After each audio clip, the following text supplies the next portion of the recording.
ಮಾನ್ಯ ಮುಖ್ಯಮಂತ್ರಿಗಳು ನನಗೆ ಹೇಳಿದ ಮಾತು ಈಗಲೂ ನೆನಪಿದೆ.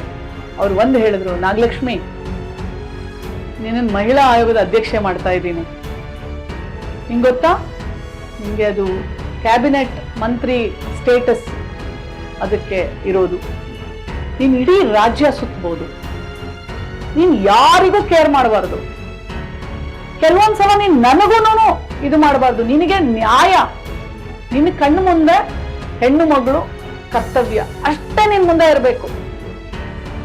ಈ ಮಾತು ಮುಖ್ಯಮಂತ್ರಿಗಳು ನನಗೆ ಹೇಳಿದ್ರು. ನಾನು ತಗೊಂಡು ಅವ್ರ ಮನೆ ಹತ್ರ ಹೋದಾಗ, ನೀನು ಯಾರಿಗೂ ಇದು ಮಾಡಬಾರ್ದು, ನಿನಗೆ ನ್ಯಾಯ ಅಷ್ಟೇ, ಆ ಹೆಣ್ಣು ಮಗಳ ಪರ ಅಷ್ಟೇ ನಿನ್ನ ಧ್ವನಿ ಇರಬೇಕು ಅಂತ. ನನಗೆ ಆಯೋಗ ಏನ್ ಕೆಲಸ ಮಾಡುತ್ತೆ, ಹೆಂಗ್ ಮಾಡುತ್ತೆ ಆಯೋಗ ಅಂದ್ರೆ ಕೇಳಿದ್ದೆ, ಬಟ್ ಹಿಂಗೆ ಅಂತ ನನಗೆ ನಾನೇ ಆಗ್ತೀನಿ ಒಂದಿನ ಅನ್ನೋದು ನಂಗೆ ಗೊತ್ತಿರ್ಲಿಲ್ಲ.